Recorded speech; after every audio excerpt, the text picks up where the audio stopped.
Dis-nous, quand cela arrivera-t-il et quel sera le signe de ton avènement et de la fin du monde?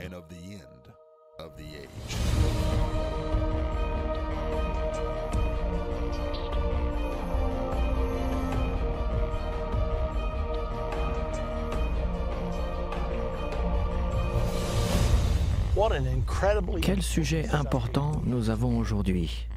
L'islam dans les prophéties bibliques. Il n'y a pas si longtemps que les avions ont heurté les tours du World Trade Center à New York. Et soudainement, l'attention du monde s'est focalisée sur cette religion, l'islam, que peu d'entre nous connaissent. Vous regardez une scène de la Mecque en Arabie Saoudite. C'est le centre de l'islam dans le monde. Chaque musulman, une fois dans sa vie, essaye de faire un pèlerinage à la Mecque pour visiter le cœur du pays de Mohammed, le prophète qui a écrit le Coran, qui est le livre saint de la religion islamique. Est-ce que cette grande religion peut être totalement absente des prophéties bibliques? Nous allons découvrir aujourd'hui que ce n'est pas le cas. L'islam est dans votre Bible et nous allons en parler. Le mot islam signifie soumission. Un musulman est un adepte à la religion de l'islam. Il est dit qu'il y a entre 1,3 et 1,8 milliard de musulmans dans le monde aujourd'hui. Et nous allons vous donner la preuve absolue que Dieu a prophétisé au sujet de l'islam 600 ans avant que l'islam n'existe, aussi incroyable que cela puisse paraître. En réalité, la prophétie nous est bien connue. Il s'agit des 4 cavaliers de l'Apocalypse. Des livres ont été écrits au sujet de ces 4 cavaliers. Des films ont été faits à leur sujet et néanmoins, beaucoup de gens ne comprennent pas le sens de cette prophétie des 4 cavaliers. Je crois qu'aujourd'hui, chacun d'entre nous, nous allons être stupéfiés de ce que nous allons apprendre. Le livre de l'Apocalypse est structuré en 3 groupes de 7. Il y a 7 sceaux, 7 trompettes et 7 coupes. Les 4 cavaliers sont les 4 premiers sceaux des 7 sceaux, et nous trouvons cette prophétie dans le livre de l'Apocalypse au chapitre 6. Regardons ce qui nous est dit au verset 1.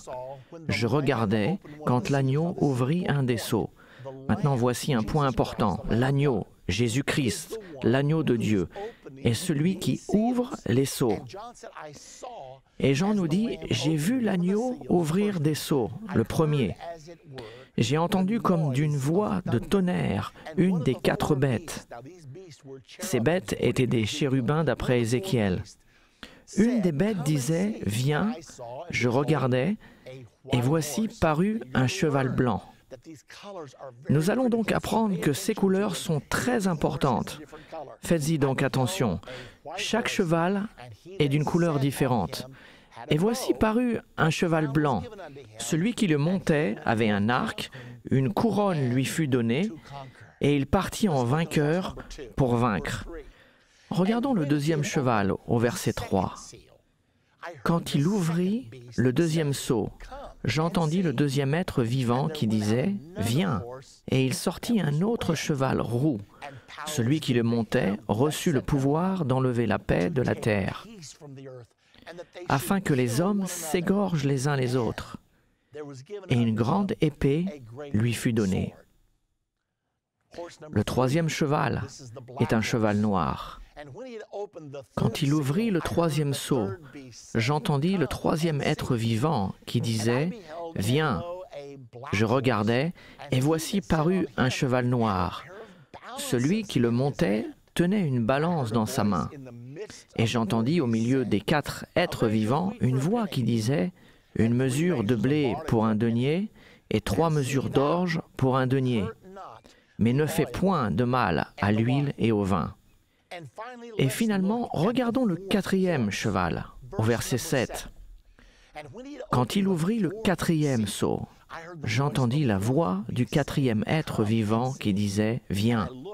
Je regardai, et voici parut un cheval d'une couleur pâle. Celui qui le montait se nommait la mort, et le séjour des morts l'accompagnait. Le pouvoir leur fut donné sur le quart de la terre pour faire périr les hommes par l'épée, par la famine, par la mortalité et par les bêtes sauvages de la terre.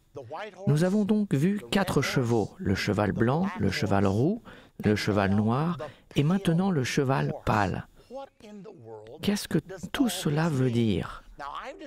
J'ai découvert dans mes études des prophéties bibliques que si vous pouvez trouver une même prophétie 2 fois dans la Bible, l'une complétera l'autre. C'est un peu comme un puzzle que l'on essaye de mettre ensemble. Vous prenez quelques pièces d'ici et quelques pièces de là. Et quand vous les mettez ensemble, vous obtenez une image. La plupart des prophéties de la Bible nous sont données au moins 2, 3 et même 4 ou 5 fois pour certaines d'entre elles. Cette prophétie en particulier nous a été donnée dans un autre endroit dans l'Écriture, dans l'Ancien Testament, qui a été écrit 600 ans avant cela. Dans le livre de Zacharie, au chapitre 6 et au verset 1 à 8, ceci est intéressant car la prophétie de l'Apocalypse se trouve elle aussi au chapitre 6 et au verset 1 à 8. Nous savons que ce n'est peut-être pas significatif car les chapitres et les versets ont été mis après, mais il est néanmoins intéressant de le souligner. Maintenant, dans le livre de Zacharie, Zacharie voit les mêmes couleurs de chevaux, mais il les voit tirant des chars. Mais dans Zacharie, il y avait des chevaux blancs, des chevaux roux, des chevaux noirs, et il nous est dit là des chevaux tachetés. Donc, dans Apocalypse 6, nous avons des chevaux blancs, roux, noirs et pâles. Dans Zacharie 6, nous avons des chevaux blancs, roux, noirs et tachetés.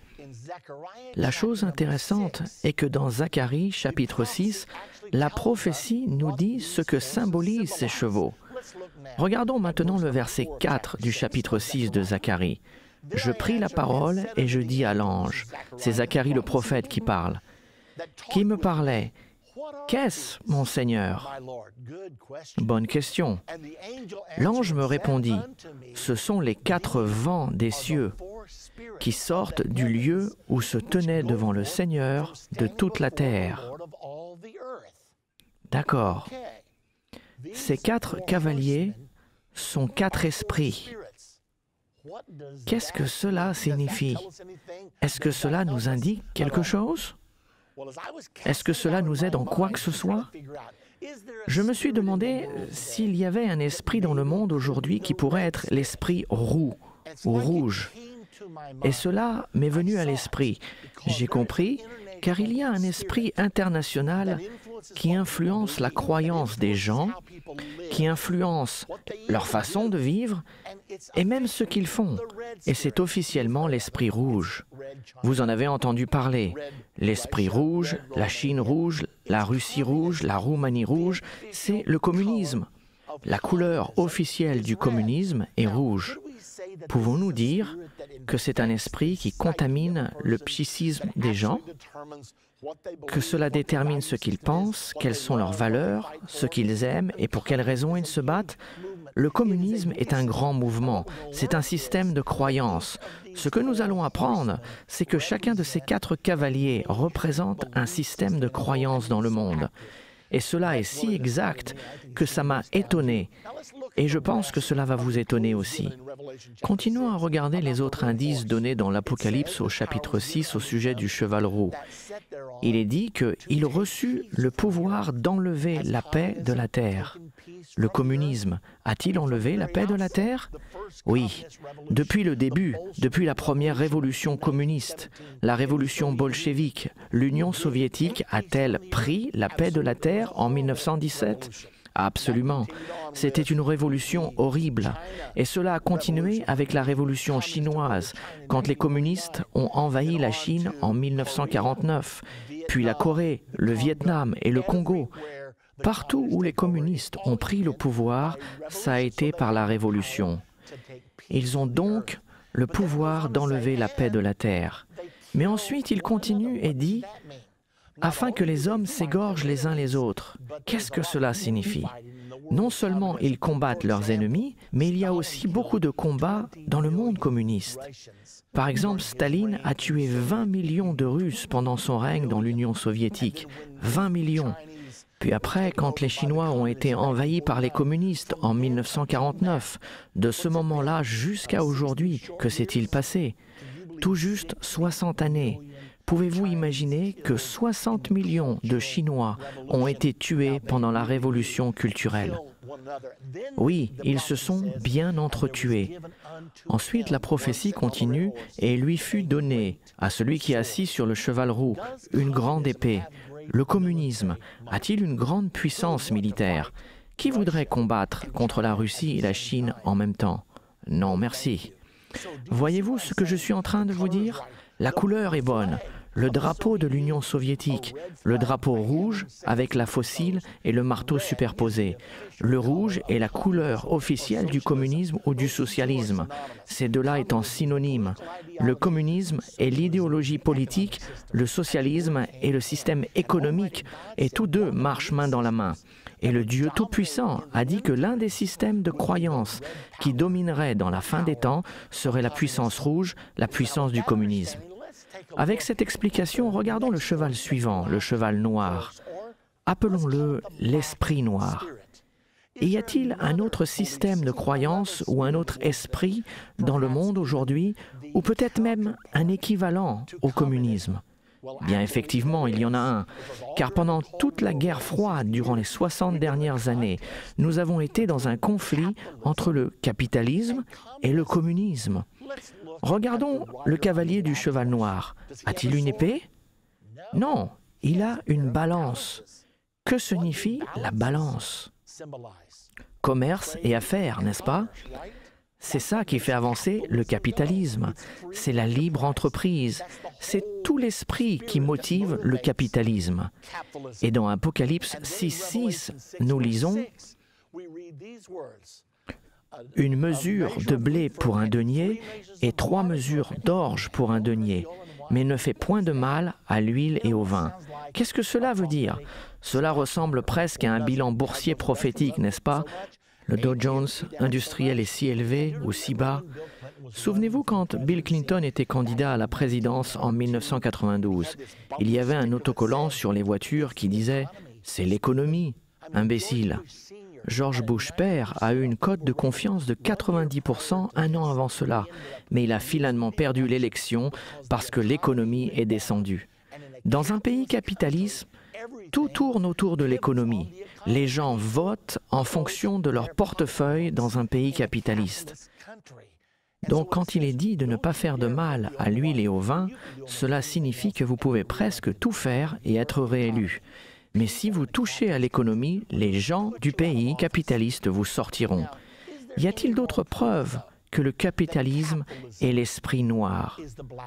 Alors que je suivais les élections en Allemagne en 1966, et la raison pour laquelle je le faisais, c'était que l'Allemagne a été la plaque tournante de l'histoire européenne durant les 1000 dernières années, la plupart des empereurs du Saint-Empire romain venaient de l'Allemagne, alors j'étais intéressé de voir ce qui se passait au cœur de l'Europe. Tandis que je suivais les élections, il y avait 2 partis importants impliqués. Il y avait un parti socialiste, les sociaux-démocrates, et il y avait un parti capitaliste, les chrétiens-démocrates. L'élection avait été très contestée au moment des votes. Aucun n'avait la majorité. Tous deux avaient environ 40%. Mais il y avait un petit parti appelé le Parti libéral-démocrate, le PLD, qui avait obtenu environ 7% des votes. Donc, nous les voyons tenir la balance de la puissance. Et ni les chrétiens démocrates, ni les sociaux-démocrates ne pouvaient mettre un gouvernement en place sans la formation d'une coalition avec le PLD. Le PLD en était ravi et exigeait donc un énorme pouvoir de décision dans le gouvernement, même s'il n'apportait que 7% des votes. Après 30 jours de négociations, les chrétiens démocrates et les sociaux-démocrates sont devenus quelque peu désillusionnés avec le PLD et ont décidé ensemble de faire quelque chose de différent. Ils ont décidé de former ce qui a été appelé la Grande Coalition. Laissons de côté le PLD. Et puisque les chrétiens démocrates avaient plus de voix que les sociaux-démocrates ont dit « nous prendrons la place de vice-chancelier et vous aurez celle de chancelier. Nous avancerons ainsi et mettrons notre gouvernement ensemble afin d'avoir un gouvernement majoritaire. » Eh bien, le magazine Time a rendu compte de ceci et il vous est nécessaire de le voir. C'est absolument surnaturel, c'est prophétique. Voici ce qu'ils ont dit au sujet des élections. Une grande coalition des deux grandes parties, les chrétiens démocrates et les sociaux-démocrates, qui se sont opposés farouchement pendant des années, une union du noir et du rouge, un mariage de convenance, néanmoins un rapprochement stupéfiait. J'avais étudié ces chevaux et avais pensé que le cheval noir pouvait être le capitalisme, mais je n'avais aucune preuve. Et c'était là, dans le magazine d'information le plus répandu de l'Amérique. Et ils utilisaient le noir comme symbole du capitalisme, tout comme ils utilisaient le rouge comme le symbole du communisme ou du socialisme. Et c'est alors que j'ai compris pour la première fois que le noir est la couleur officielle du capitalisme, tout comme le rouge est la couleur officielle du communisme et du socialisme. Mais la chose étonnante est que le Dieu Tout-Puissant savait cela 2000 ans auparavant et il a utilisé les couleurs de ses chevaux car il voulait nous parler au sujet des puissances qui existeraient dans le monde pendant la fin des temps, pendant le moment de l'accomplissement prophétique. D'accord. Voyons maintenant le cheval blanc ou l'esprit blanc. Qu'est-ce que l'esprit blanc pourrait être? Nous avons le communisme, nous avons le capitalisme, mais au sujet de l'esprit blanc, je n'arrivais pas à le savoir pendant des mois. Cela a peut-être duré 2 ans. Lorsque j'étais à Indianapolis, dans l'Indiana, en train de prêcher, j'étais dans le bureau d'un pasteur un jour et j'ai vu un livre sur sa bibliothèque.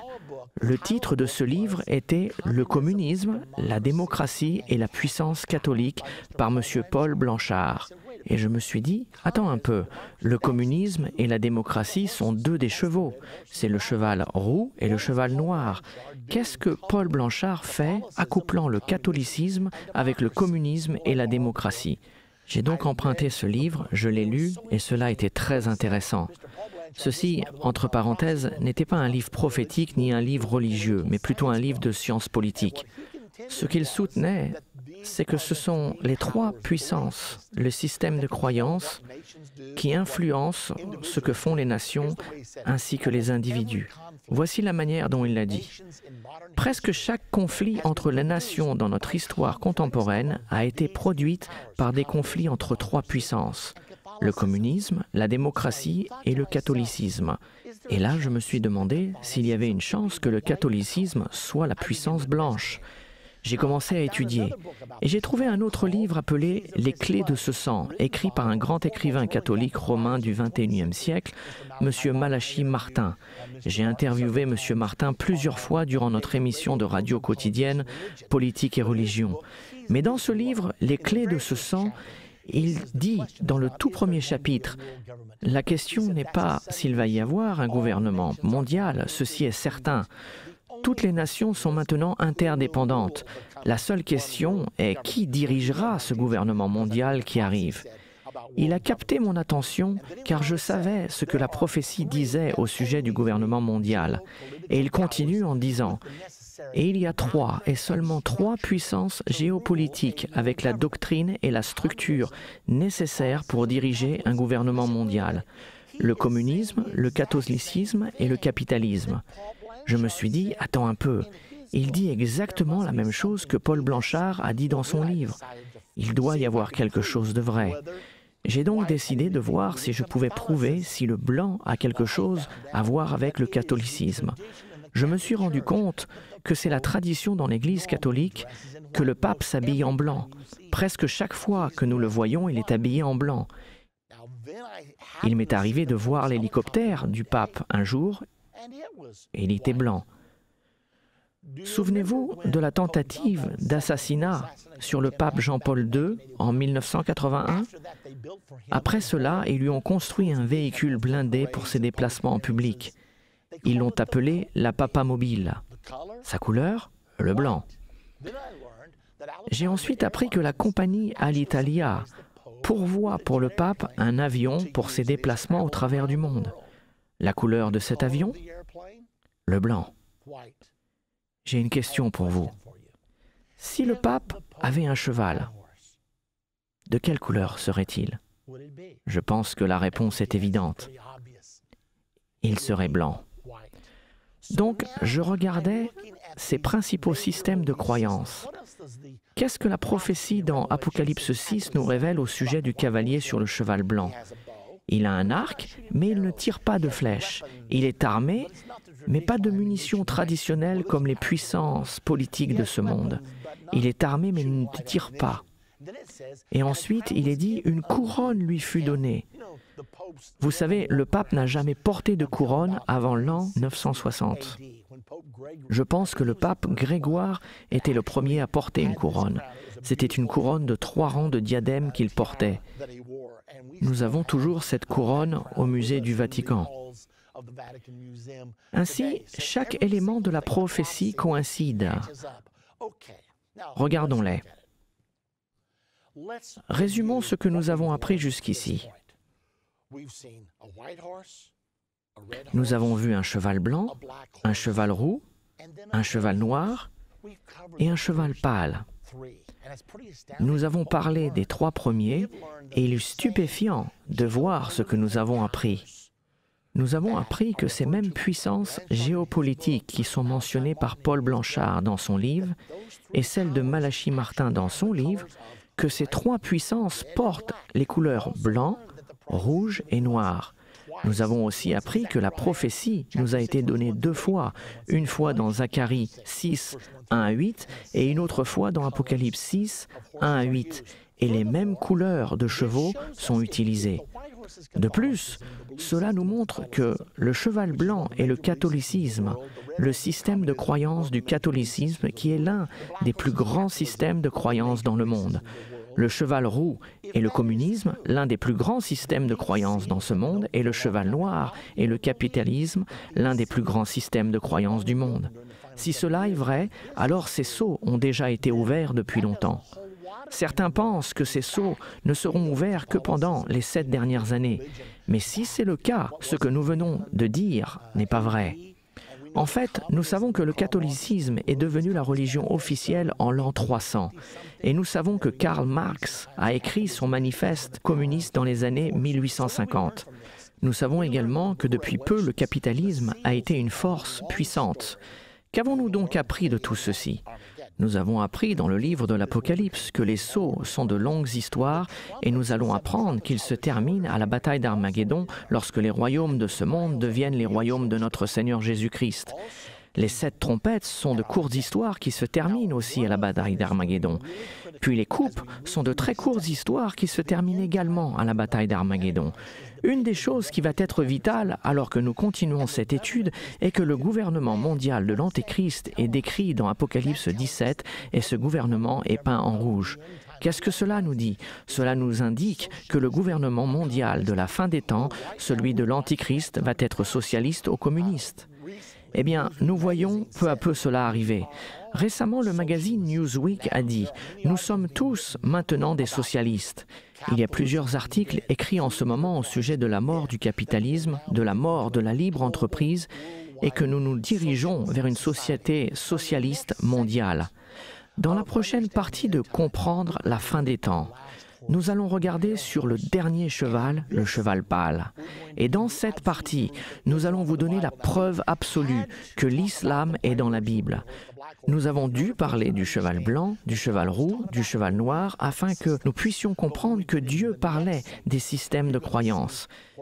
Mais quand nous arriverons dans notre prochaine partie, nous allons voir la signification du cheval pâle, et cela va vous étonner.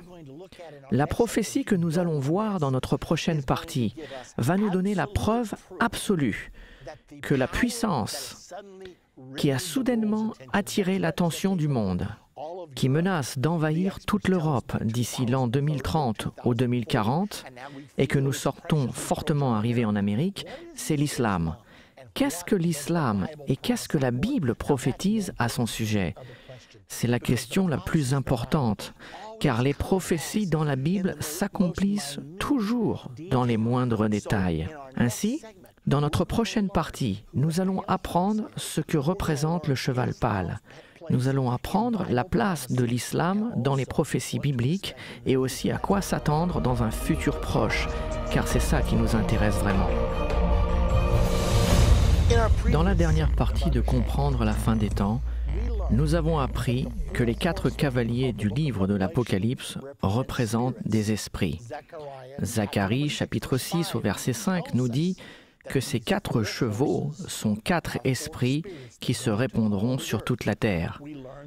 Nous avons appris que l'esprit rouge, c'est le communisme, que l'esprit noir, c'est le capitalisme, et que l'esprit blanc, c'est le catholicisme. Dans cette partie, nous découvrirons l'identité du 4e cheval de l'Apocalypse ainsi que son cavalier. Regardons-le maintenant, dans Apocalypse 6 au verset 7. « Quand il ouvrit le 4e sceau, j'entendis la voix du 4e être vivant qui disait « Viens ». Je regardai, et voici parut un cheval d'une couleur pâle. Celui qui le montait se nommait la mort, et le séjour des morts l'accompagnait. Le pouvoir leur fut donné sur le quart de la terre pour faire périr les hommes par l'épée, par la famine, par la mortalité et par les bêtes sauvages de la terre.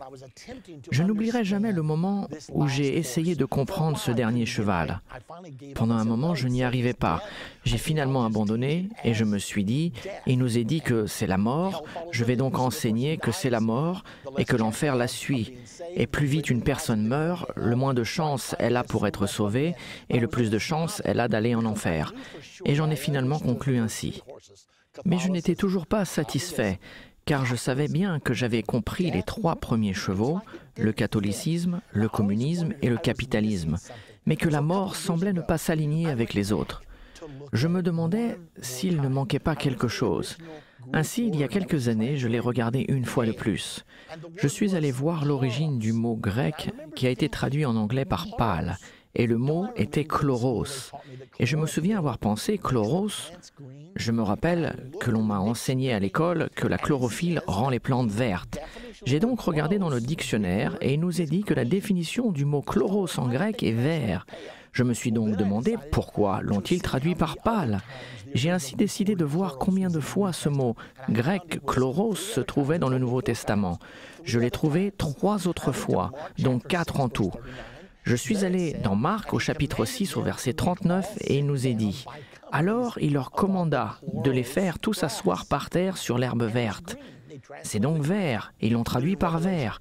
Puis je suis allé dans Apocalypse 8 au verset 7, il est dit « Et toute l'herbe verte fut brûlée. » Il l'avait également traduit par vert. Apocalypse 9, 4, il leur fut dit de ne pas faire de mal à l'herbe de la terre, ni à aucune verdure. Ils l'ont traduit par vert, verdure. Puis nous arrivons à Apocalypse 6, 8. Je regardais et voici parut un cheval d'une couleur pâle. Et ils l'ont traduit par pâle. Et je me suis dit, toutes les fois, à l'exception d'une fois, ils le traduisent par vert. Pourquoi ne l'ont-ils pas traduit par vert dans Apocalypse 6, 8 ? Et il m'est venu à l'esprit que j'avais pris des cours de langue étrangère et ils nous ont enseigné que lorsque vous traduisez, vous utilisez votre jugement dans vos traductions afin que celle-ci ait du sens. Je peux imaginer le traducteur alors qu'il traduit l'herbe verte, quelque chose de vert, c'est facile. Et puis il arrive à un cheval chloros et il se dit « Attends une minute, un cheval vert ? Je n'ai jamais vu un cheval vert. Un cheval vert n'existe pas. Il a donc commencé à chercher d'autres possibilités et certaines définitions qui sont données sont vert pâle. De même, la définition dans le dictionnaire de Tailleur au mot chloros est vert ou jaune pâle. Maintenant, dans une autre version, il est aussi traduit comme ceci. Je regardais, et voici parut un cheval d'une couleur verdâtre. Celui qui le montait se nommait la mort, et le séjour des morts l'accompagnait. Le pouvoir leur fut donné sur le quart de la terre pour faire périr les hommes par l'épée, par la famine, par les mortalités et par les bêtes sauvages de la terre. Alors cette traduction me semblait plus près du sens que celui que j'avais lu précédemment. J'ai donc décidé qu'il était temps de la réexaminer. J'ai ainsi tiré la conclusion que la bonne traduction aurait dû être vert. Maintenant, regardons-la de cette façon. Existe-t-il un esprit vert? Nous avons parlé du catholicisme, du communisme et du capitalisme.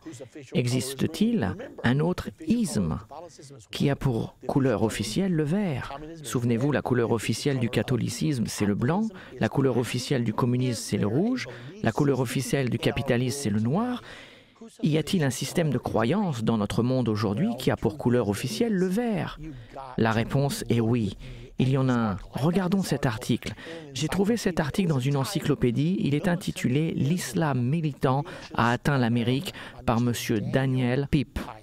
Écoutez ce qu'il disait. L'effondrement de l'Union soviétique en 1991 a incité à dire que l'islam remplaçait le marxisme-lénisme ou le communisme en tant que l'ennemi de l'Ouest. Symboliquement, il a été dit que le vert, la couleur de l'islam, a remplacé le rouge, la couleur du communisme, dans l'Ouest. Je n'ai rien rajouté à ses écrits. C'est exactement ce qu'il a écrit dans son article. Ce n'était pas un article prophétique, ce n'était pas un article religieux, c'était purement un article politique. Mais ici, M. Daniel Pip dit, tout d'un coup, la crainte que nous avions pour le marxisme, la puissance rouge pendant des années, est maintenant remplacée par la crainte de la puissance verte, l'islam. Vous pouvez voir ici plusieurs drapeaux de pays islamiques avec une prédominance verte.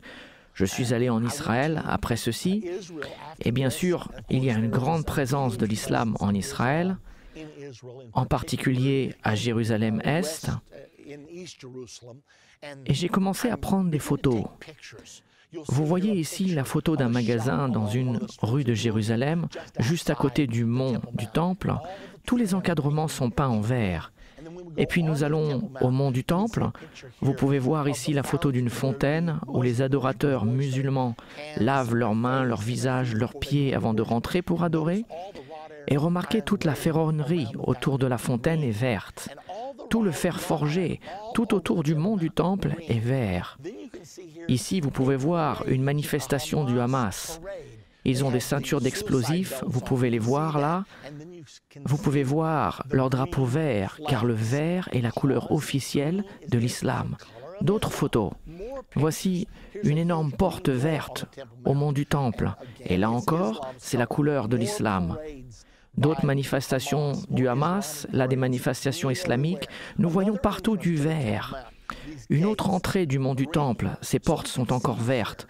Nous pouvons voir qu'ils ont tout peint en vert. Une autre grande manifestation. Puis nous voyons au loin, vous pouvez voir la fontaine avec le fer forgé, peint en vert. Vous pouvez voir ici la porte de la mosquée Al-Aqsa au mont du Temple, du vert partout. Pourquoi? Parce que la couleur officielle de l'islam est le vert.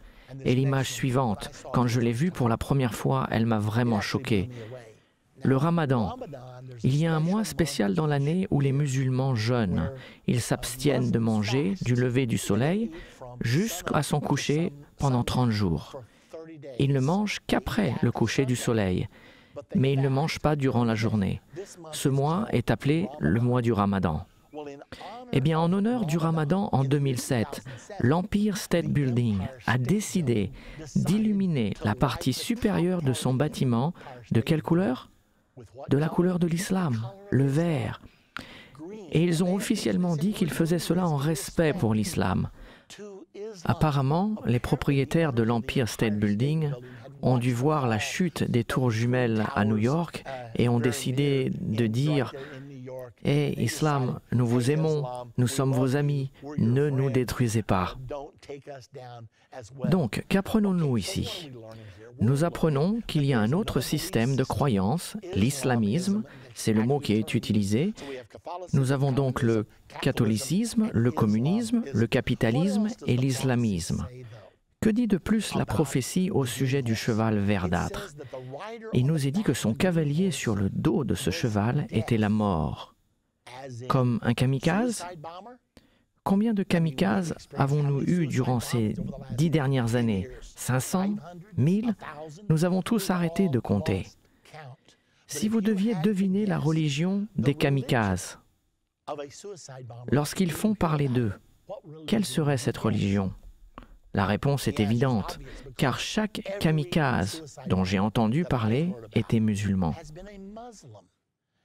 L'humoriste au Danemark a créé une fureur quand il a dessiné une caricature de Mohammed avec un turban autour de sa tête et une mèche allumée, signifiant que les kamikazes sont devenus une marque de fabrique de l'islam.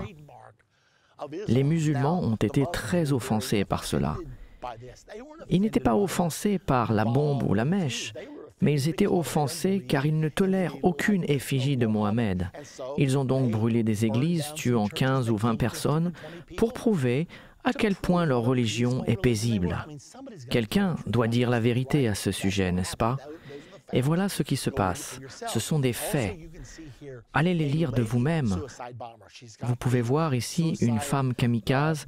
Elle a une bombe autour de sa taille. Son visage est voilé à l'exception de ses yeux, car la mort, la religion de l'islam, est une culture mortuaire. L'islam glorifie la mort. Ils enseignent leurs enfants, dès l'âge de 2 ans, que la plus grande chose qu'ils puissent faire dans leur vie est de devenir un martyr pour Allah, un martyr pour l'islam. Et en échange de se martyriser, les jeunes ont des promesses d'accès au paradis ainsi que l'attention de 72 ravissantes vierges aux yeux noirs. Je n'invente rien, vous pouvez le lire n'importe où, tout le monde sait cela. J'ai ici la déclaration de l'une des mères d'un des kamikazes. Écoutez ce qu'elle dit au sujet de son fils qui est devenu un martyr. Il a fait sauter quelques juifs, puis s'est tué. Écoutez ce qu'elle dit à son sujet. Il a toujours rêvé du shahada, être martyr. C'était son premier et dernier but dans la vie. Je lui ai dit, « Mon fils, nous voulons tous être des shahids. » Il m'a dit, « Dans le monde entier, je ne vois personne avec qui me marier. Il n'y a aucune fille dans ce monde avec qui j'aimerais me marier. Je veux me marier avec les vierges aux yeux noirs du paradis. » Je me suis dit, si cela sont ses pensées, je lui souhaite donc shahada, d'être martyr, gloire à Allah. Je suis fier, l'honneur m'appartient. J'ai un fils qui est un shahid ou un martyr. Et non seulement mon fils est un shahid, mais tous les shahids sont mes enfants. Gloire à Allah. L'honneur m'appartient, la fierté m'appartient. Maintenant, si vous pensez que cela est une exception, je suis sûr que vous avez dû lire le témoignage d'un kamikaze avant d'accomplir sa mission. Ils produisent une vidéo pour leur famille disant « J'espère que vous serez fiers de moi. Je suis si fier d'être un martyr pour Allah. » Puis, après le fait, vous verrez les parents danser et faire des bruits de réjouissance devant leur vidéo, tellement ils en sont fiers. Nous regardons cela d'une perspective occidentale et nous nous disons à quel point ces pensées sont-elles tordues. Mais les musulmans sont enseignés que la seule façon d'être sûr de leur salut est de devenir un martyr pour Allah. Même Yasser Arafat, dans sa vie, a dit « J'espère un jour être un martyr pour Allah ». C'est la culture de la mort. Le cavalier sur le cheval verdâtre, son nom est la mort. Je vous ai déjà dit que ces jeunes kamikazes sont enseignés que s'ils commettent un suicide pour la cause d'Allah, ils iront directement au paradis. Cependant, c'est tout le contraire de ce que la Bible nous enseigne. La Bible nous dit que tout meurtrier aura sa part dans le lac de feu. Donc, quelle est l'image ici? Le cheval verdâtre, son cavalier est la mort. Et qu'est-ce qui suit? L'enfer, pas le paradis, mais l'enfer. Quelle déception cela va être! Si vous et moi, nous tuons quelqu'un, nous n'imaginons pas un instant nous réveiller dans la vie éternelle, comme il est enseigné dans la religion musulmane. Au lieu de cela, la Bible nous dit que l'enfer suivra. D'accord. Donc qu'est-ce que la prophétie nous dit après? Elle nous dit que cet esprit du cheval verdâtre aura la puissance sur un quart de la terre. Il est estimé qu'entre 1,3 et 1,8 milliard de personnes sur Terre aujourd'hui sont musulmans. La population totale de la Terre est de 6,8 milliards. Ceci est exactement un quart. La puissance a été donnée à un quart de la terre de tuer par l'épée. La manière préférée de l'islam pour mettre à mort est la décapitation. Les Américains avec leur président, les Anglais et tous ceux qui les suivent avec les sionistes. La mauvaise semence de l'entité. Allah est le plus grand. Si Allah nous le permet, nation de Mohammed, même les pierres diront « Ô musulmans, un juif se cache derrière toi, viens et coupe-lui la tête. Et nous lui couperons la tête. Au nom d'Allah, nous la couperons. Ô juifs, Dieu est grand, Dieu est grand. » Donc, la puissance a été donnée à l'esprit vert de tuer par l'épée et par la famine. 96% des musulmans viennent d'Afrique et de l'Asie du Sud, les régions les plus pauvres et les plus affamées du monde. Comprenez-vous combien cette prophétie est exacte? Oui, c'est l'esprit vert qui est la couleur officielle de l'islam. Ils vous diront sans hésitation que c'est ça, et chacun de ces indices nous sont donnés concernant l'identité de l'esprit vert et s'accomplissent au détail près. Maintenant, posons-nous cette question. Est-ce le moment du cheval verdâtre? Dans le déroulement des prophéties bibliques, sommes-nous arrivés à ce moment-là? La prophétie du cheval verdâtre se passe au 4e sceau.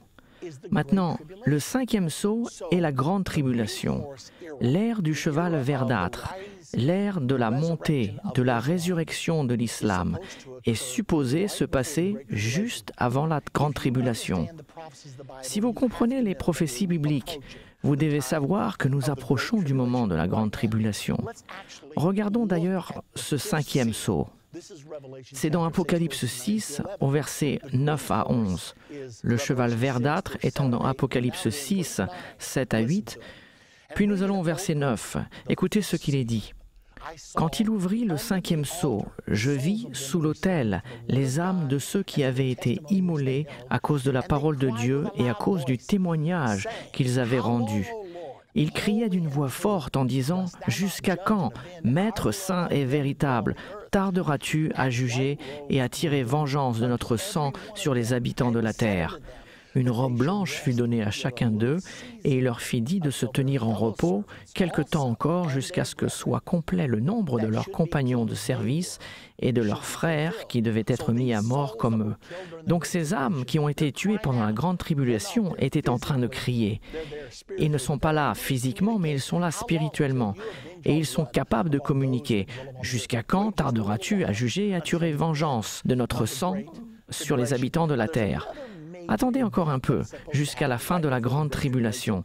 Maintenant, il y a un autre événement majeur qui est supposé se passer juste avant la grande tribulation. Cela a aussi un rapport avec l'islam.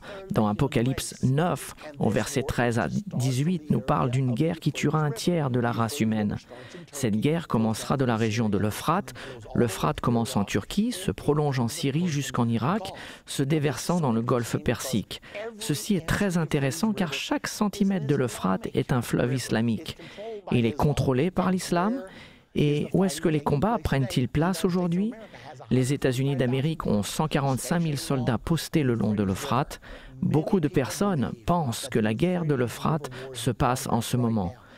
Beaucoup de dirigeants du monde disent que nous sommes actuellement dans la Troisième Guerre mondiale, mais nous ne le savons pas encore.